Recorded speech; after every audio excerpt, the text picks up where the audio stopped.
Okay, things are warming up for 2023. And it's all cool, you know. For now. Things are warming up and it's all cool. But from September, well, sometime in September, when the campaigns begin in earnest, then we will begin to see wonder, wonder. And we shall begin to hear wonder, wonder. Well, we know that 4 governors arrived in Nigeria yesterday from out of the country, abroad. They have said it's Paris. They have said it's London. It doesn't matter. The important thing is that they were somewhere, and they had meetings with the APC presidential candidate, the Labour Party presidential candidate, and the PDP presidential candidate, even though before they came and had that press conference, there were denials and denials by their handlers. Well, eventually we heard the truth last night. They are back. They had that press conference at the airport when they arrived in Port Harcourt. And they didn't say much, did they? They had those meetings, but we don't know the outcome of those meetings. So we shall speculate a bit. It's my pleasure to welcome Professor Ademola Abbas, who's Professor of International Law and Global Security Expert. Good morning, Prof, and thank you for joining us. Good morning. Thank you very much for having me. We shall be joined by Mr. Curtis Adigba, who is a legal practitioner and director, International Association of Political Consultants. But in the meantime, we have Prof. So, Prof, following from my introduction, so these meetings happened somewhere overseas, and these governors came back and had a press conference. I'm sure, as a professor of international law, all kinds of things would have gone through your mind about what could they possibly have discussed over there? Any thoughts about what could have happened? Do you think any horse trading took place? Thank you very much. Once again, good morning, Ayo. Good morning, Alero. Look, sometimes you wish you had a crystal ball to just gaze into it and come up with a specific and very definitive response to such questions. One, whether there was any horse trading indeed, whether any significant thing came out of it, is like staring into the sky, to be honest with you, because nobody knows what goes on in the head of these people. But what is important to me, and I think we should actually focus a bit on that, is number one, I worry a bit about the venue of all these meetings. In the 50s, when Nigeria was preparing for independence, we had a lot of meetings in London and what have you. And that was because colonial activities and, of the colonies and the protectorates were coordinated in London.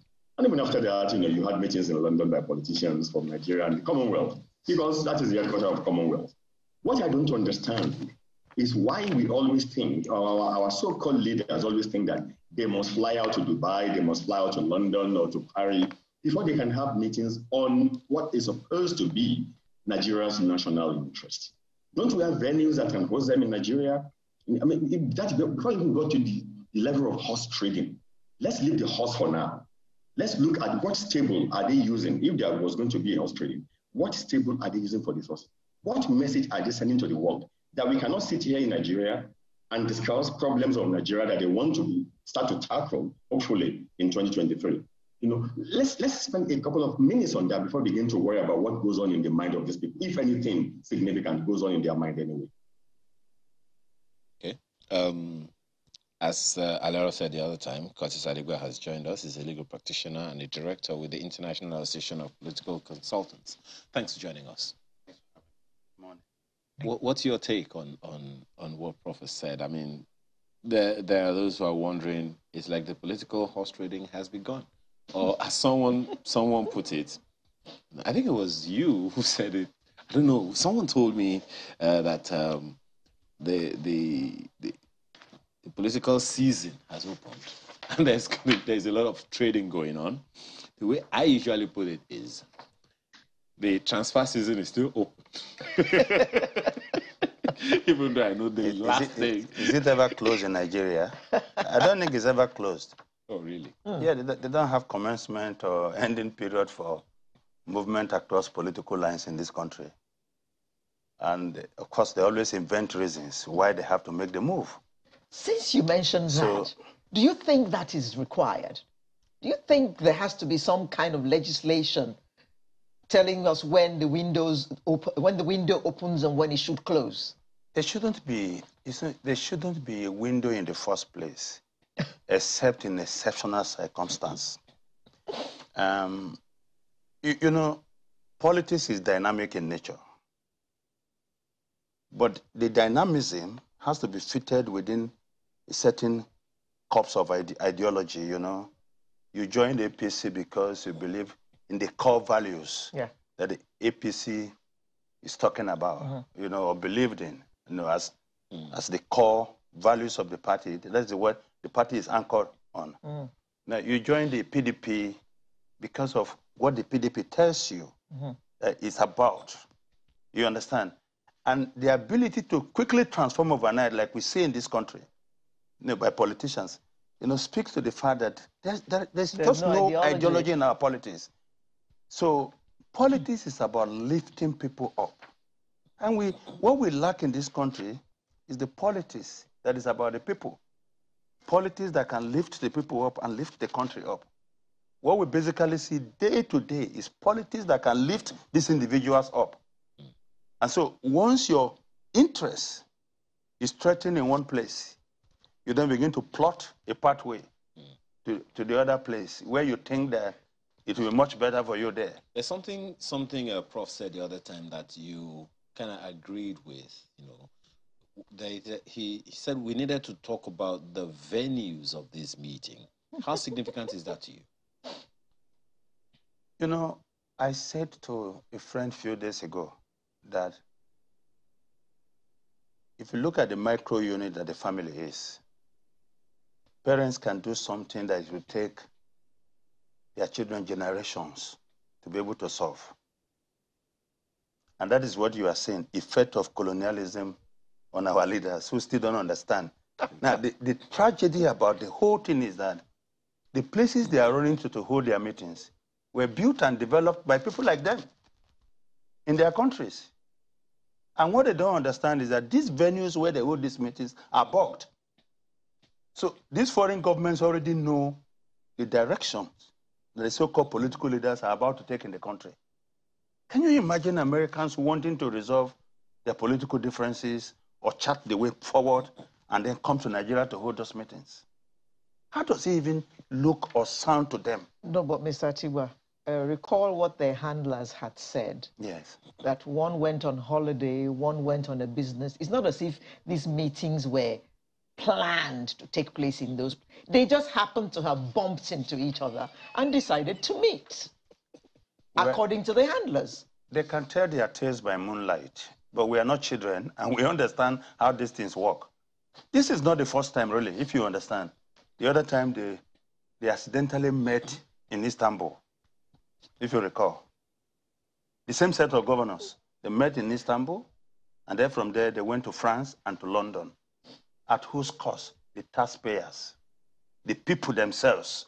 We're talking about some of these states where the civil servants have not been paid, they have been owed. You saw what happened somewhere in the South where people rushing for food. Close to about 50 people died from stampede looking for food. And so, look, I think the political elites in this country do not understand how terrible our situation is. You understand? And because they've gotten away with it over the years, they just believe that it's still their default mode, and the people don't care and can't do anything about it. Prof, how significantly do these issues that we're talking about play in the build-up to the elections? There are those who are wondering, hey, politicians will always do what they do. They will play politics. But at the end of the day, they are supposed to be decisions. People have to take decisions based on some actions or inaction. So How significantly do you think this whole horse trading, this whole international meetings for local politics play in the decisions or choices that people will make at the end of the day? Well, thank you very much, Ayo. That's a very important question. But before I respond to that, let me just say something quickly to what I think Alero joked that, the politicians, the handlers said that they were on holidays. And I think your colleague joked that they just bumped into one another. Well, the offshot is that if they are just on holiday and they bump into one another, then we shouldn't be discussing them as a national issue, which means it's a private discussion, which they had on their holiday. But on a more serious note, then it means they bump into one another when they go to Saudi Arabia, to Mecca, when they go to Dubai, and when they go to London and all those places. So it's very laughable. But what is important, Ayo, is this. The question you asked is an important one. Not because there shouldn't be horse trading, but because of what the horse trading should be aimed at. In any political dispensation, there will be meetings. And I believe there will be windows. Windows will be open, just like football clubs. It's seasonal. You open the window for transfer and so on and so forth. In politics, because politics affects your life from the day you are born till the day you die. When you are born, you name your child in your house. If you don't get a birth certificate from government, that child is not born. When you marry, if you don't get marriage certificate, it's not recognized that you are married. When you die, even if you don't get that certificate for the deceased person, it's not recognized by you. So government affects your life, and to that extent, it is a continuum. It must completely be open forever. There must be judge, there must be discussions. So what we should be worried about is that, what are they talking about? Who are talking? And for me, where are they doing the discussion, for goodness sake? That is very important. They must talk about national issues. They must talk about interest, and they must build, compromises. In every civilization in the world, there must be compromises. We know today in Nigeria, even within the same party, whether it be PDP, APC, LP, whatever parties they have, whatever nomenclature they go by, there are differences, there are divergent views. And whether we like it or not, whether we want to deal with these characters or not, some of them are going to become, so to say, national leaders eventually. Whether you believe in LP, whether you believe in APC, PDP, RIP, whatever you believe in at the end of the day, some of their, front runners, some of their people are going to become leaders. So whether we like it or not, we have to engage with them. But when we are engaging with them, we must make it clear to them that, number one, you must put national issues at the forefront. I don't care whether you've gone for a holiday or you've gone for a shopping spree, whatever you go to do, wherever you go. Those things have to be on the front burner. And you must inform the country when you come back. That is, if you go out in the first place, these and these and these are what we discussed. But my apologies, Prof. From all that you have seen, there's been a lot of conversation, in the spaces where people can play. Social media, most importantly, and perhaps sometimes on some other media platforms that people can engage. There've been a lot of conversations about, and people are pitching their tents already, making up their minds about one person or the other based on one thing or the other. A lot of fun on social media, a lot of issues that are being discussed. From what you have seen, especially among the electorates, how significantly important are the issues being raised in the public space? Or maybe I should ask it, do you think the people are engaging based on the core issues? The straightforward answer to that is no. No, because we don't even know what the core issues are from the political stable. That is the issue here. But we know the issues that affect us. No, we know the issues that affect us, but the issues have not been projected. They're not being put out by politicians. That's what I'm talking about. Now, you have people who leave this country. Number one, we're not privy to the meetings that they have, wherever they have the meetings for. And as they're having the meeting, on the one hand, their handlers are denying in the first way that the meetings will be taking place. On the other hand, they come back from wherever they go to, and then what do you hear? They don't say much. They don't tell anything anymore. So people now begin to second guess, and that is what we do most of the times. We think we know what the national issues are. No, tell me, before this program came out, when you were doing your introduction, you measured the fact that about $260-something million was being repatriated by CBN to foreign airliners. You ask yourself a question, and which was a question you asked earlier on. Why did we owe them in the first place? Don't you have a national shame? So it means we did have that money in the first place, because you couldn't just wake up and then repatriate $265 million or thereabout, which was about half of what you are in. So what were you waiting for? Now, meanwhile, Nigerians are already second-guessing why foreign airlines were going to pull out, why they were terminating their services in Nigeria, and so on and so forth. But until the CBN actually came out and then did what it did, we didn't know any better. So politicians should be able to come out clear that these are the issues we are discussing. People can then take issues with that, and they can then join issues with them, and we can have a meaningful national debate. But when everything is shrouded in this this very sickening secrecy, then we have a problem. And that is why I keep saying that the venue is very, very important. You know, your last speaker talked about rooms being bugged and this and that. That could very well be. But for me, what is important is leaders should sit here in Nigeria. It's not like I have my money, I want to go and do, what do they call these things nowadays? Destination wedding, destination birthday party, and this and that. These are private issues. But when you are somebody who is in a public office in Nigeria, who wants to govern this country in whatever capacity, be it federal, state, or local government, then you have a duty to Nigerians to let them know what and what you are discussing, what and what you are saying, so that we, as ordinary human beings, ordinary Nigerians who are going to vote for you, can then be able to join issues and can make our intentions known. That is the way it is done in every civilized part of the world. Mr. Shiba, you wanted to say something. Well, I don't believe that politicians alone should set the agenda. I think the people know what is important. I'm very critical to their daily living. And so they can also set the agenda and force the politicians to tool and talk about the issues that are important to them. Now, yeah, but Mr. Chiba, Prof, I was going to say this when you were talking, that are we not jumping the gun? The campaigns have not really started, so they're not trying to engage us yet. The campaign never stopped. Okay, so what is campaign? All right, what is campaign? Even the NBA conference was turned into a campaign venue. So let's not deceive ourselves about a commencement period for the campaign and then a terminal period. We are constantly campaigning. The things you hear... That window is always open. Yes, that window is always open. It's a 24-hour window. So it's not to say that the lines are blurred, you know, when INEC says there is a particular time limit? You see, that's for INEC official purpose. But what you see, and the fact is that, like I've always said, that INEC is overburdened with the responsibilities that it has to carry out. INEC can identify some key areas of the electioneering process and handle that more efficiently, like is done by the Federal Election Commission of America. It doesn't get involved in conducting elections. It monitors how you raise funds, how you spend the money, and you know the various periodic returns that you have to make and the conduct of politicians. But here, INEC is involved in everything. Even when political parties are meeting, somebody from INEC has to sit in that meeting and all that. And so INEC don't even worry about how dark money is flowing into our politics. And this is where we have the politics that is about some people and not about everybody.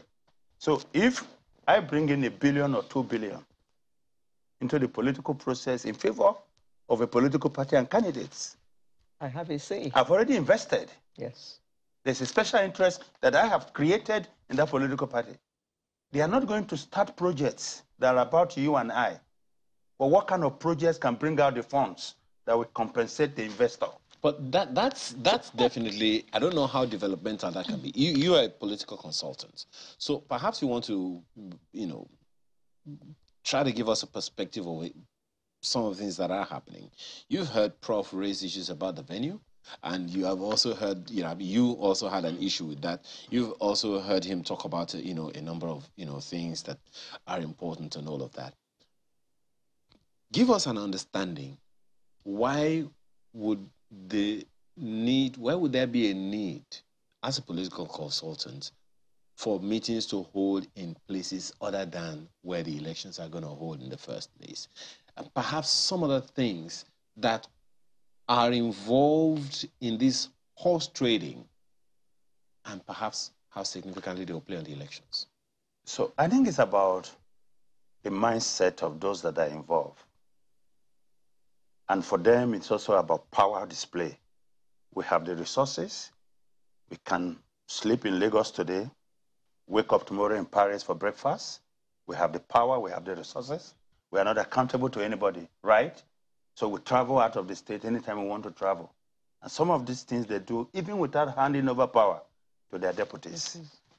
And that is because we don't hold them accountable. Now, what you see on display is utter disregard for the electorate. When you hear some of our political actors speak, you think that the votes of the people are in their pockets, and they can just pull it out and donate it to whoever they want to give it to. And that is because we have not allowed our politics to evolve around the people, whereby the people themselves can determine completely who their leaders will be. Do you understand? Now, we have a system whereby a governor who wants to, whose time is up, you understand? We determine who will succeed him. And he does that by bullying everybody that he doesn't want to project and impose his candidate on the people. Do you understand?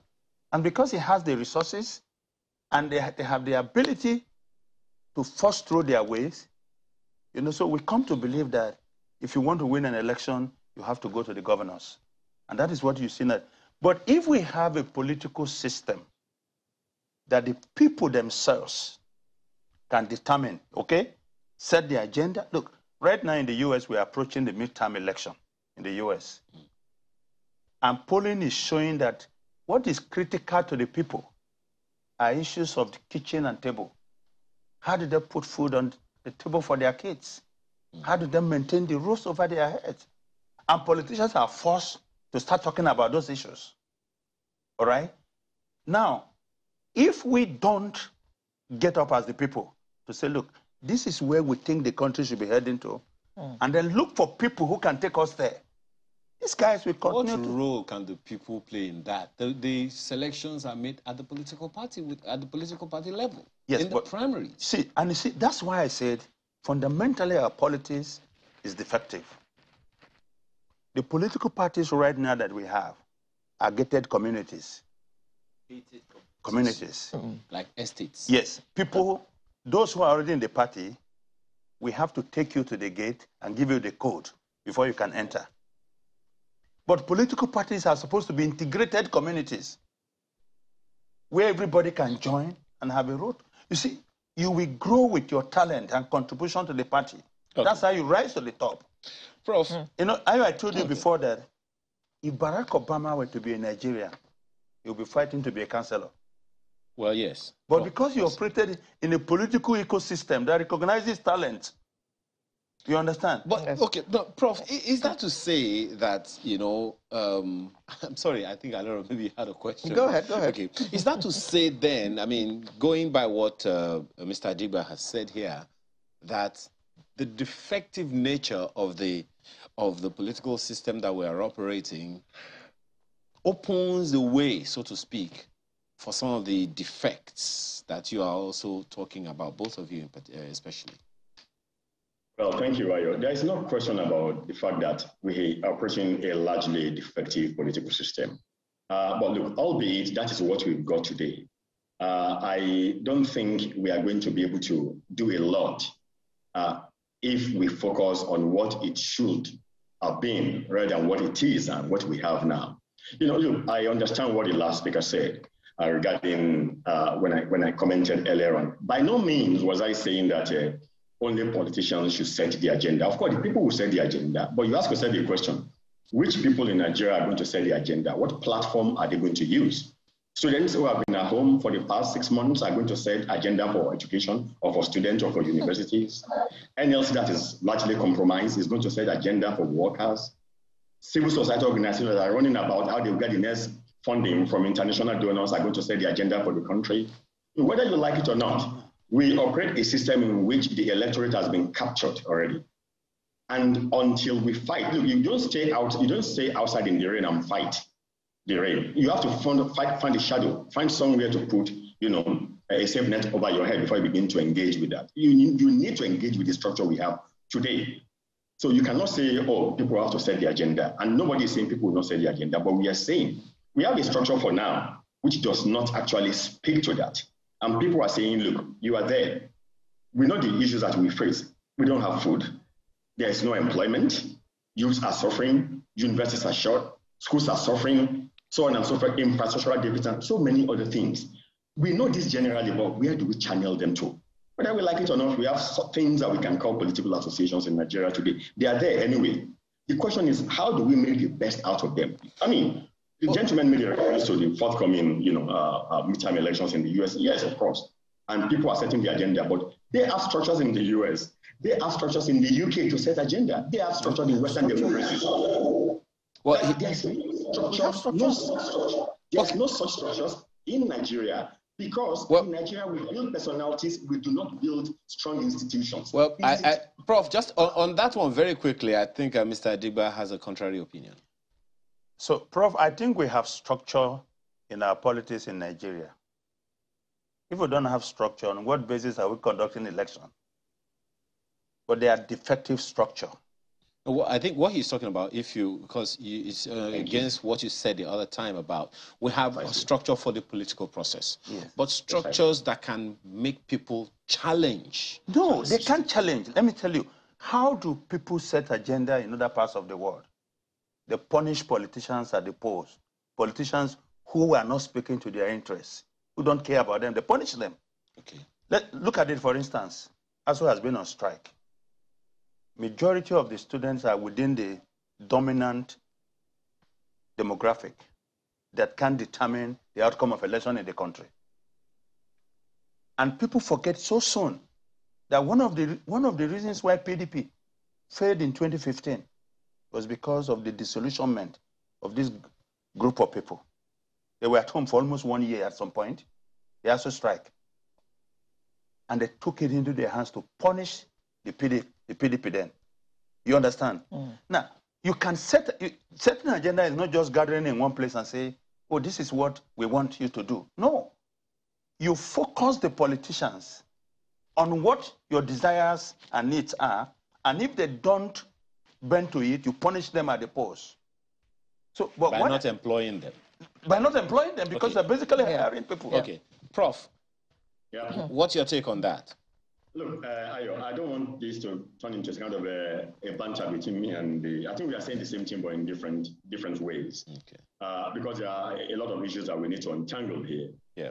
Basically, and I'm happy that you clarified my point for the gentleman. I did not say that political parties don't have structures in Nigeria. I'm talking about structures for people to be able to engage and to be able to actually push the agenda to the national front burner. That's what I'm talking about, that we don't actually have in this country. Let me ask you this, Prof. As I put it to Mr. Adigba also, you have had to work with a chief executive of a state before, and perhaps there are some things that people don't understand or need to understand better about the workings behind the scene. Most of the time when a governor or a president is working and taking certain decisions that may not be in the people's favor or as expected, there are perhaps some things behind the scene that's not making those decisions easy or possible for this chief executive. You want to give us an inkling, especially speak around some of the issues that you know ought to determine the next set of leaders that we have in the country. Thank you, Raju. I think we've touched on this in previous times. I remember very well when we talk about, look, accountability is very important. That people will have to hold their leaders accountable, but we use the word accountability in a very laissez-faire manner, in a very generic manner, without actually knowing how to hold our leaders accountable. You know, it's so easy for us to say, look, a party does not do A, so it gets punished. But there are no statistics to actually say that PDP got punished because ASU was on strike. No, there could be a lot of other things that we don't get to. One of the reasons. I didn't say that was the main reason. And you understand that when a chief executive of a state or government is going to, national government is going to take decisions, there could be debate.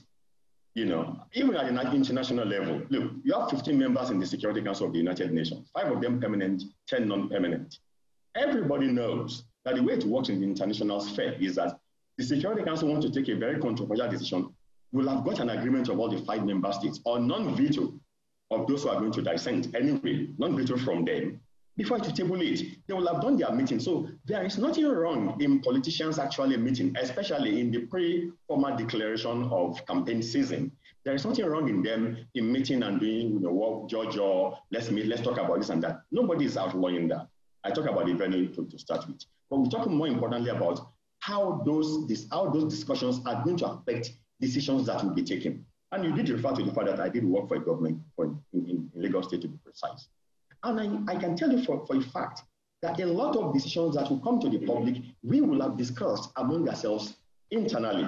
We will have looked at the pros and cons of this. And there's so many of them like that. Sometimes you want to take a decision that is going to have a massive impact, on the citizenry. But that's within a very short time. On a long term, it's going to be beneficial to them.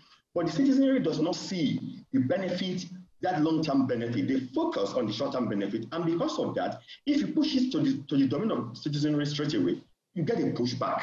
So I do understand the value in which having all these kind of, enclave meetings and conclave meetings here and there. But that does not mean, however, that everything must be shrouded in utmost secrecy. Because if I don't know what you've discussed about, if I don't know what you're talking about, I cannot hold you accountable at the end of the day. That is what I keep. Accountability is the first thing that we need to put on it. And number 2, you must look for leaders who are going to build not strong personalities in government, but strong institutions in government. And that is where the argument gets lost. Nigeria is blessed with very strong and powerful politicians, but very weak and completely useless public institutions, democratic institutions. Whether in the US or in the UK, it doesn't matter whether it is a Republican or a Democrat in the US or the Labour Conservative in the UK that win election. Water is going to run, light is going to run, you're going to have light, roads will be. Can you imagine, for instance, let me give you an example in Lagos State here. You are constructing a major road, the only road that links Lagos to the west, to the east, and you are shutting down that road by doing something crazy during the work hours. How do you deal with that? You just refer to that. People spend hours coming into Lagos and sometimes getting out of Lagos just because the government does not think out of the box. Why can't you do your work from, let's say, from 11 p.m. when there'll be less traffic and 6 a.m. when there'll be less traffic? Something tells me that if government wants to construct a road of such nature and they start from 10 p.m. to 6 a.m., they will get done within those 8 hours what they will never be able to do in 24 hours. Do we have peas for brains in this country? We have spaghetti for brain. We must start asking ourselves some very, very serious questions. That is the need of it. Credibility. You must have accountability. You must have leaders who believe in democratic tenets and who want to build strong institutions, not strong personalities. Enough of that nonsense in Nigeria. Hello. Mr. Adiba, there are about 7 or 8 candidates that have put themselves forward. But some have said that the 2023 elections will be a 2-horse race. Well, I don't know about that. What do you make of that? There are fringe parties that are making themselves heard big time. And how do you think that is going to affect this whole thing? And what kind of alliances and mergers? Do you see any mergers? And what kind of alliances do you see showing up? I don't see mergers, but I see politicians working across party lines for selfish interests, not basically about helping to unite the country. You mean anti-party activities of course, yes, are going to be evident? You're going to see a lot of that. But look, beyond what you have said, let's look at the basic foundation of our politics. Prof talked about accountability. At the state level, in almost all the states of this country, there is no accountability. That's the truth of the matter. The House of Assembly is in the pocket of the governors. The state account is their piggy bank.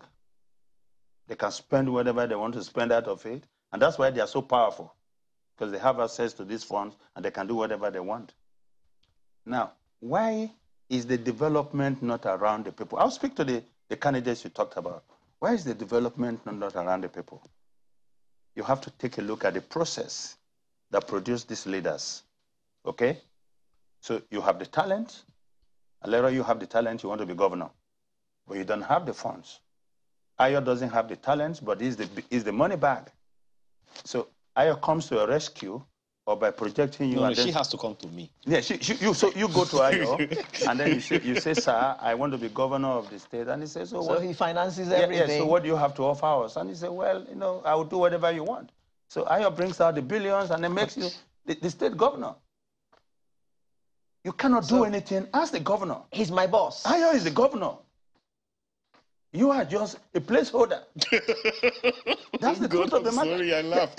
That's what we have in basically all the states of the federation. Oh, God.